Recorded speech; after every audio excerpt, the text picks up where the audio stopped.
Alrighty, so I am Henry Confidential, and I am here with my co-host. If this show becomes a thing, my regular co-host Jen Kemp. As I knock over everything. As I knock over everything. Yes.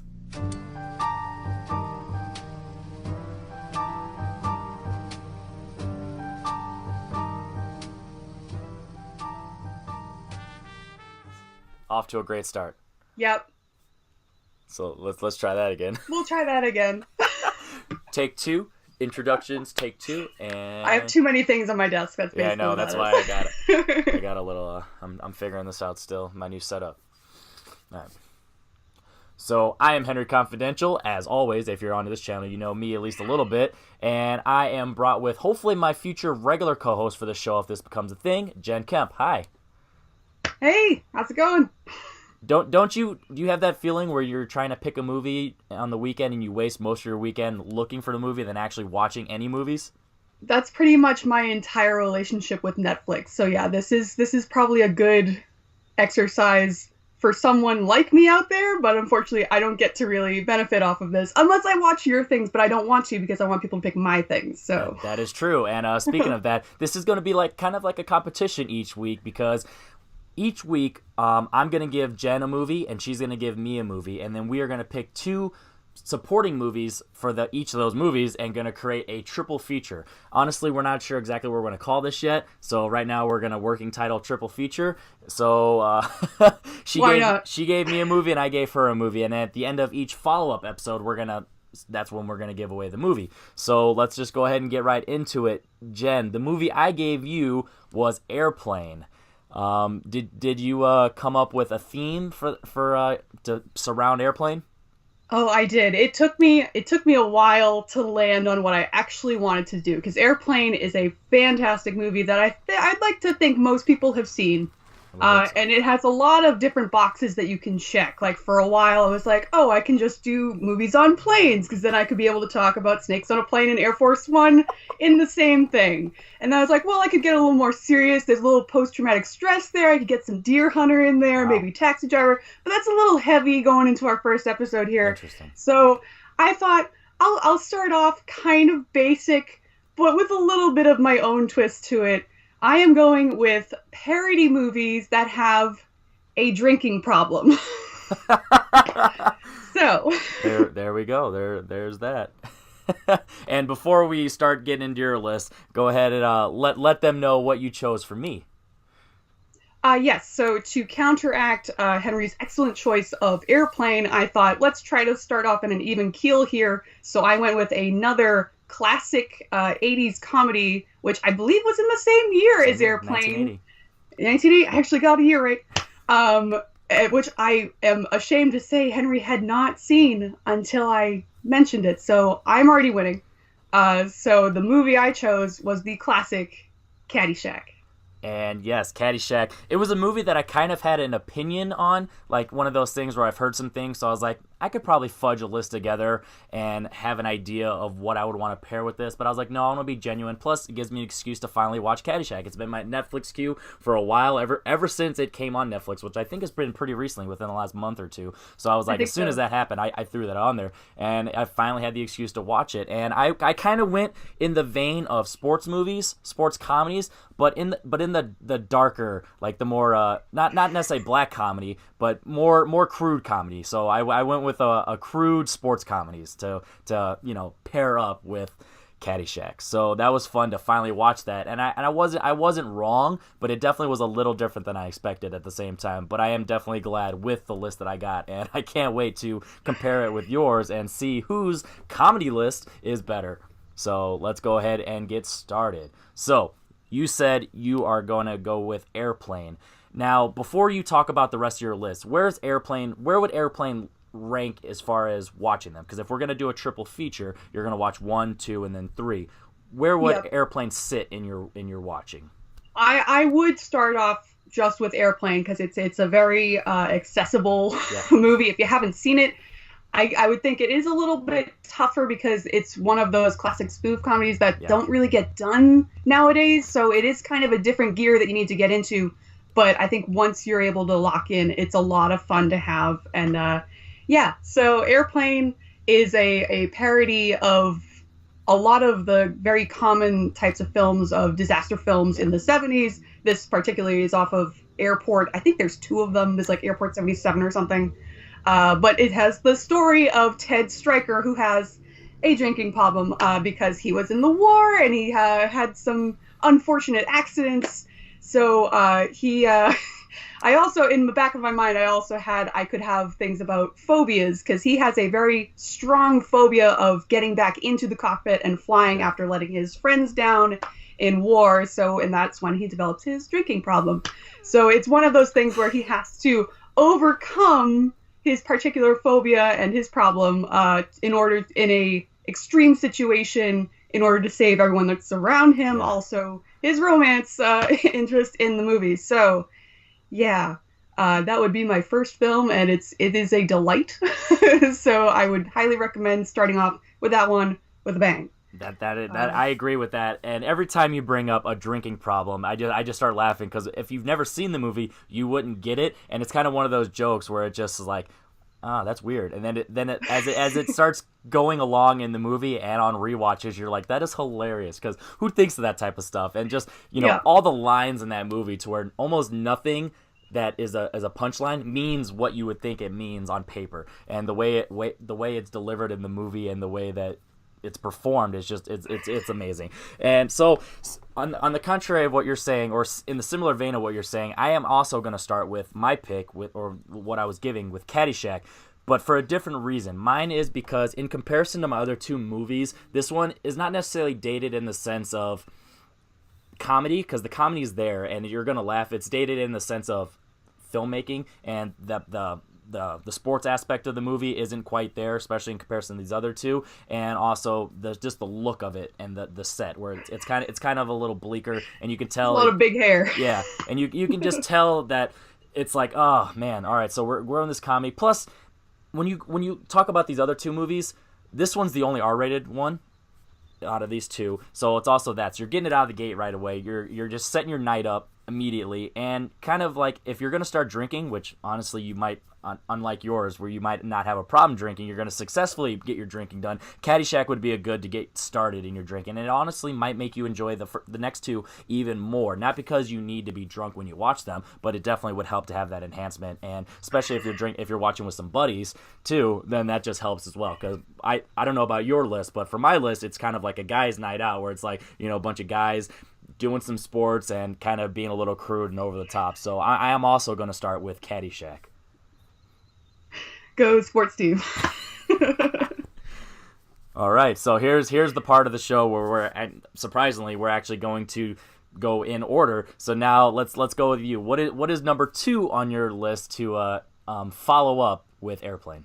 Yes, so my number 2, I kept switching my choices for a while, but I landed on, I can go, if you know me, you know I love classic movies, so I could go really deep on things. So I was like, this is the first show, well, let's keep things on the level where people actually know what I'm talking about. So I ended up with one of my favorite directors, Edgar Wright, his third film in the Cornetto trilogy, The World's End. There you go. Which, if you have seen it, it is Edgar Wright is known for the Cornetto trilogy. They are, I wouldn't necessarily say spoof movies, but they're definitely parodies in there, because they love referencing some of his favorite films, and this is the film that is all about sci-fi. Yep. So this one is heavily influenced by Invasion of the Body Snatchers, Day the Earth Stood Still. There's a lot of stuff in there, and it's a fantastic cast. That's just pretty much every British actor you could ask for in this film. And it is all about the drinking in this film, because they are going to do the Golden Mile, trying to hit, I think it's 13 pubs in a row. 12, and things get a 12. little bit crazy with the aliens and stuff. So it might be 12. I don't know. Maybe I had an extra one for the end of the world. I don't know. It's a shot afterwards. Yeah. So The World's End, it's not my personal favorite of the Cornetto trilogy, but it's a lot of fun, and this is another film that it's a lot of laughs, but this one also has a lot of emotion to it, particularly with Simon Pegg's character, which is the one that really is having the drinking problem in this one, because he is completely obsessed with this one task that he has in his life. But it's a really interesting movie. It's a lot of fun, and surprisingly, if you've seen Baby Driver, you know that Edgar Wright can film action now. Yeah. And I could tell from The World's End there is a scene of fight choreography in a bathroom, and yep. it's amazing. I love that sequence. And it's like, it made Martin Freeman an action hero for about 2 seconds.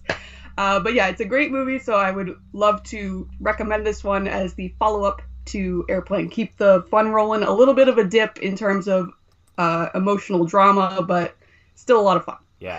And it bums me out that this is like a competition, and I don't want the people to pick your list, so I don't want to talk about The World's End, because honestly, it is actually my favorite of the Cornetto trilogy. I thought it was, yeah. And that's why it's like, oh, as soon as you said that, I'm like, great choice. Great choice. I thought you might have went Shaun the Dead because of the whole Winchester thing, so I was like, oh, maybe that. But yeah, so True. The World's End was a great choice. All right, so to follow up Caddyshack, that is a golfing movie. And like I said, the thing it kind of lacks in that movie is the golfing aspect. Not necessarily the golfing is bad, it's just definitely not the focus. It's just it's what brings the story together and why we're all in, a golf course the entire movie. So I'm going to go with a movie that is also about golfing and is arguably liked remotely, universally, even if they don't want to admit it because of the actor that is starring it, and that is Happy Gilmore. And that is a movie that it's about a guy who wanted to play hockey. As you can see right there, I got some hockey sticks. And it's a guy who originally wanted to be a hockey star, and he loves hockey. But guess what? He's not good. He can't skate. He can't use the puck. He has no coordination. But guess what? He can slap the shit out of a puck, and it can go really hard and break some glass. So he stumbles upon a golf club and a ball, and he wins a bet, and he makes some money, and they're like, oh, I can turn a career into this. So it's kind of one of those funny stories where it's like Adam Sandler it's kind of like almost all Adam Sandler movies has the basic foundation of the plot where it's like a guy trying to do something and he falls in love with a girl. He has like a competition with one other guy. But this is one of the better ones because it actually makes sense why all of it comes together, because the girl originally, is kind of like supporting him as like, hey, it's good for my company and, our representation to have a guy like you, an underdog story, and coming in there. And then it's like, oh, I kind of like you as well. And then you got Shooter McGavin, probably arguably one of the best comedy villains of all time, and arguably steals the entire movie. And it's not because Adam Sandler or the character of Happy is bad. It's just Shooter McGavin is so good. So when you follow up Caddyshack and all those characters, which I didn't even bring up, Roger Dangerfield's character, and just how over the top and crazy he is, and how much sense he doesn't make, and he just wants to come in there, and then you follow that up with Adam Sandler and his character and how over the top and crazy he is. And speaking of over the top, Ben Stiller's character in the movie is he's not in the movie much, but he's so memorable. You have all these characters in this movie for a comedy that it's just like you got Adam Sandler's character Happy, you got Shooter McGavin. I can never remember that actor's name. I just know him as Shooter McGavin. You got Ben Stiller's character in the nursing home, and you have all of it come together. It has some sweet moments. You have cameos from Bob Barker. It's a lot of fun, and it's an hour and a half of just fun, and there is some weight to it because there are stakes. Happy's actually trying to do this for his grandma, and he's trying to get her house back because he's like, she's not crazy. She's actually capable of being a good person and a good not role model. I can't think of the word. Mentor? Being a good guardian and being there being there for Happy. So it actually has some weight to it, and you actually care, and that's surprising because it's an Adam Sandler movie. So going on to that, I think that would be a good balance of let's go from super crude, let's bring it down a little, but not too much because Happy Gilmore's PG-13, and without any F words, it's pretty close, and it definitely has some dark humor there, is like crudeness, but not too much to where it's not offensive. So it's still some fun. So that is going to be my number 2. All right, so now let's go on to your final. What's going to wrap up your triple feature? Okay, my triple feature of parodies with drinking problems. This is my personal favorite of the 3 movies, okay. And we're going. We start with Airplane, we went forward to World's End, we are going back to one of the best spoof directors of all time, Mel Brooks, with Blazing Saddles. Okay. Blazing Saddles is a great parody of pretty much, you could throw a dart at any Western movie and they've pretty much covered this, but it's particularly when it comes to Gene Wilder's character of Jim. Or also known as the Waco Kid. He is basically a shot-for-shot parody of Dean Martin's character in Rio Bravo, which is an excellent film that I would also recommend. However, we're talking about parodies today, so it's the exact same storyline of he used to be the number one gunslinger around in the West, and he's the fastest, like so fast that you don't even see it. Yeah. And he was being challenged so many times that one day a kid came up behind him and said, draw, and he almost shot the kid. So he, as he said, he climbed into a bottle of liquor, and he's been there ever since. So this is a character that I personally love. Like, Gene Wilder is just a fantastic actor in general, and when he's paired up with Mel Brooks' scripts, that's when he really shines. I know a lot of people say they like Young Frankenstein more, but Blazing Saddles, there is a lot of heart to this movie, and it's freaking hilarious. Like, you want to talk about the raunchy comedy stuff, like there's the scene with all the cowboys and the beans just farting for about 2 minutes straight. It's like, it is a lot of fun, and this is the one that I think would just bring everything home with a bang, because it's fun, it's funny, and there's a lot of that emotional connection between Bart and Jim is the thing that keeps bringing me back to this movie every time. Like, just the very ending, it's where you go and no place special. I always wanted to go there. Like, that, it's a great little duo. So yeah, this is my personal favorite of the three, but I think it really ties everything in together. And he has a lot of striking resemblances to Ted Stryker. I before was talking about maybe I'll do a trio of phobia films, and they really, the two of them have phobias because of these things that cause their drinking problems. So yeah, Blazing Saddles is an excellent movie. It's one of my personal favorites of all time. So it only feels natural to put it on a list like this. Fair enough. And that's funny you say that, because this is a competition, and I don't want anyone to pick your list. And personally, because of your third movie, I wouldn't pick your list, because I'm not a fan of Blazing Saddles. And yeah, I know it's blasphemy. People hate me for saying it, but that's just one of those movies that this could affect you. Maybe it's not for everybody. So I started with Caddyshack, and it's kind of like you focus on characters, but overall there's not like one main character that you focus on as far as like a hero that's like, especially in a sports movie, usually you focus on one character. Happy Gilmore, you have Happy Gilmore and his journey to save his grandma. Now let's combine the two. I'm going to have a collective group, but they're going to be a hero, and they're going to strive to achieve something that seems very unlikely, and you might actually call them underdogs. And that's why I am going with Dodgeball, a true underdog story. So, like I said, I'm combining those two themes, as well as sports and as well as the raunchiness. Oh, and that Ben Stiller guy, he's coming back into this one, and he definitely he keeps the mustache and he keeps the creepy in this one. So you have Vince Vaughn's character, Average Joe's Jim.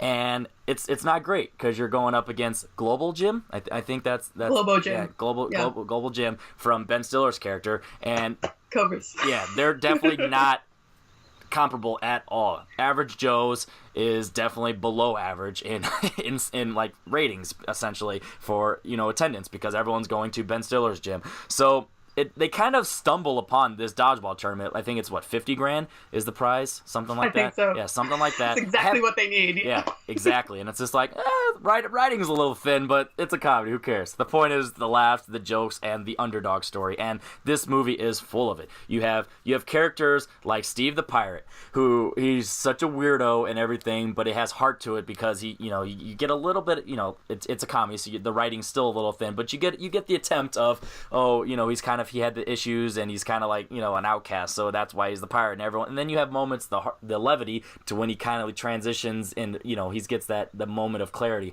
And then you have Justin Long's character with the whole cheerleading thing, and his I don't know if it's girlfriend, ex-girlfriend, but that character, and it's kind of the situation he deals with that. You have Vince Vaughn's character trying to get his gym, and then kind of that relationship he's striving for with the young lady who kind of comes into the gym. And then you have just the competition between all the dodgeball teams. You have the German ladies, or you have whatever that is, and then you have the muscular lady it's creepy. You have Ben Stiller's gym. You have his what's the name of his henchman, because Michelle. Michelle. Yeah, and it's hilarious because it makes no sense. Why it's like having a dog, a big old pit bull, and naming it Tiny. It's just that type of situation where it's just so funny, but it's not hammering you over the head with its comedy. It's smartly written, and it is a really good story and has heart to it. So you want to end the night with some heart, and I feel like of the three, this one has the most heart because at the end of the day, Happy Gilmore, it's like that we're gonna have fantasies, drinking the beer with the girl in kind of like the maid suit. So it's like we'll avoid that. And then in Caddyshack, we won the match, now we won the bet, pay me my money. Like it's just kind of like it's over type of deal. And Bill Murray got his gopher, so you have that. But in Dodgeball, it's a true underdog story, and it's a happy ending. So when you have the three, I feel like they balance each other out so well. You start crude, you get the concept of the hero, and then you end with a team hero, and it collectively come together. There are some arcs in the characters, and for comedy movies, that's rare to actually have arcs, let alone a few arcs. Even if there are minor, there are still arcs nonetheless. So I feel like my triple feature is the most well-rounded, and it's a lot of fun, non-stop laughter, and I feel like it's going to appeal to everybody because you have strong female characters in Dodgeball with the girl. She's definitely handled well. You have the cheerleading aspect of it to it that shows that a guy can not necessarily, I don't want to say like feminine, but he has that that aspect where it doesn't matter. It's like he can do whatever he wants for his girlfriend, or just because he wants to, even if it is for selfish reasons. At the end of the day, he kind of likes it, and there actually is repercussions for not following through with your commitments. So there are some lessons to be learned in all these movies. Then you have like the bullying aspect with Ben Stiller's character in Dodgeball, so it kind of handles that, and it's fun, and it doesn't hit you over the head with a lesson, but it definitely touches on it a little bit. You have a good rivalry with Happy Gilmore and Shooter McGavin, and then you have just old guys doing weird stuff on a golf course in Caddyshack. So I feel like it covers a lot of aspects. So why do you think your triple feature is the one to go for? I like Caddyshack being described as old guys doing stuff on a golf course. I have the least experience with that movie, so that's the best I could come up with at the moment. How about this? I mean, you're not wrong. I'm not wrong, so I was like, let's just on the surface that's at the end of the day really what it is. But yeah. Why is your triple feature the one to go for? So my triple feature, it is more diverse because they're all spoof movies, so they're all a lot of fun and they're all comedies. However, they are taking from three completely different genres. Like when it comes to your lineup, they're all sports comedies, so they all have the same kind of beats to them. Yeah. They're enjoyable, but they're a little similar. So if you line three of them up in a row, it might get a little stale by the end, even though those are really fun movies. I don't know how they'd stack up in a row like that. Whereas if you line up Airplane, World's End, and Blazing Saddles, they have very different styles because they're from three completely different decades, three completely different directors, and you have some really talented actors in here. Like Airplane, that's one of Leslie Nielsen's finest roles of all time. For a little bit, I was like, I could do Leslie Nielsen movies, because he's been in some sneaky movies. He's in Forbidden Planet, and he's even in Poseidon Adventure, because I was like, this is a completely different list if I didn't went that way. But yeah, Airplane is fantastic comedy. World's End is a fantastic comedy. And Blazing Saddles, they're fantastic comedies, but they're all completely different in story and characters.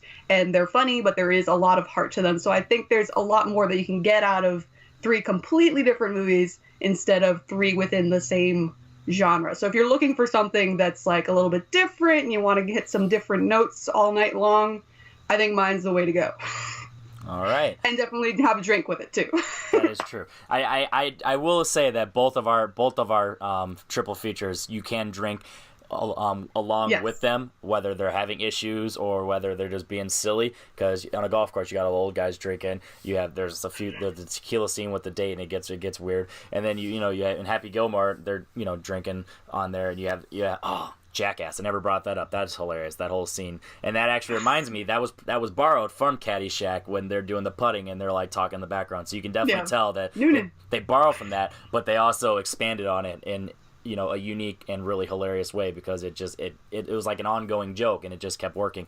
But the one last thing I will say on yours is, I do fear that with your list, your three movies are type of movies that if you aren't in the mood for them, they might not land. Because Airplane, that's the type of, it's such dry smartly written humor that if you're looking for a laugh out loud comedy, it might miss its mark, and if that's starting off your triple feature, it might ruin your night.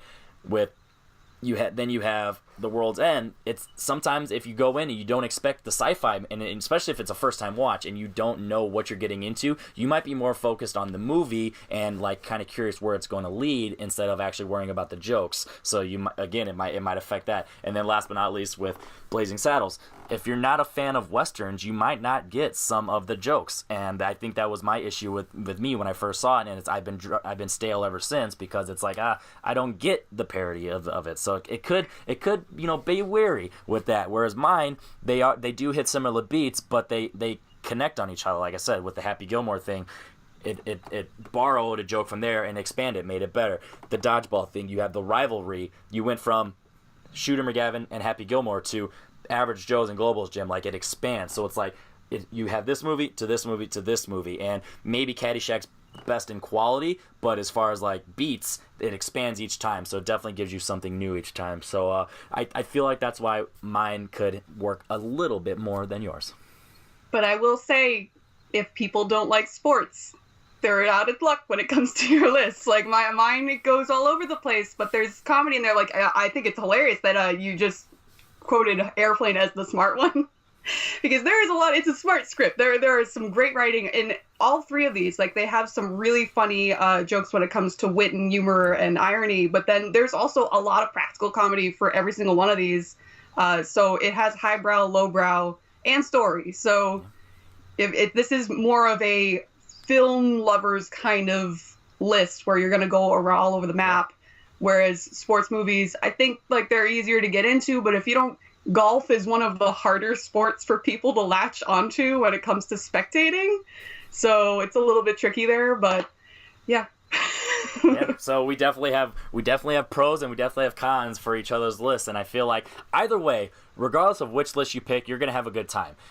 I do believe that for both of us, honestly, if you don't latch on to either of our lists, it's going to be a bad choice. But we do heartfully believe if you give our lists a chance, you will have an amazing night. And either way, you will not lose with this triple feature. And we hope that you do latch on to both of our lists. So with that being said, you have Henry Confidential's list of, once again, Caddyshack, Happy Gilmore, and Dodgeball, and True Underdog Story in that order. And then for Jen Kemp, you have Airplane, The World's End, and one of the best comedies of all time, Blazing Saddles.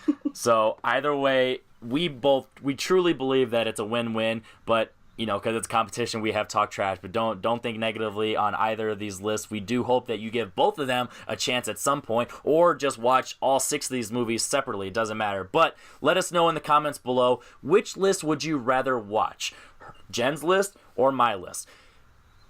I started off with Caddyshack. She started off with Airplane. How would you choose a list? Would you go differently with Caddyshack, whether it's like more like Animal House and those type of all Blues Brothers, all those type of movies where there's kind of like the same group of people, or would you do different types of sports? Maybe go golf, football, hockey, whatever. And then with hers, are you going to go spoof movies? You're going to go airplane movies? How would you combine Airplane with 2 other movies? So let us know below, which list would you pick, and what would your list be if you started off with Airplane or Caddyshack. And so now this is where we're going to segue into a tease of what next week is going to be. So Jen, what movie would you like to assign me for next week? So we had a lot of fun with this first episode here. We had a lot of comedy, so I think we're gonna bring it down just a little bit, but I want to keep it a little bit more current. So I'm gonna go for a '90s movie that I personally love. Gonna go with M. Night Shyamalan's The Sixth Sense. Ooh, okay. Well, I wouldn't necessarily call it a horror, but it's like a horrific elements at times, but yeah, more of a thriller mystery. Supernatural, yeah. Okay. Interesting. All right, so I want to kind of keep you in so we can have similar lists, which is going to make it harder for the audience. So I'm going to go kind of mysterious, thrilling, maybe supernatural. If you follow along with the story, I want to go with Martin Scorsese's Shutter Island. Let's you want to have a mystery? It's in Boston, so I'm a fan. Yeah. So yeah, let's go with that. So Comment below what you think would be some good suggestions for either of us for Sixth Sense and Shutter Island, and stay tuned next week because this is I really have a good feeling about this show. And also, this is the first episode. Let us know what you thought. Do you think we should expand more talking about the movie? Should we come up with better, linkage of why our movies would be better? Let us know. We're all open for improvement and suggestions because this is a new show, but we definitely have faith that this is going to work. So let us know below what you thought of this episode and what you're looking forward to in the future. So next week, Sixth Sense versus Shutter Island and whatever else we pick. I am Henry Confidential. That is Jen Kemp, and this is potentially triple feature? I don't know. We'll think about where we're going to call it. Triple feature question mark? Yeah. Bye.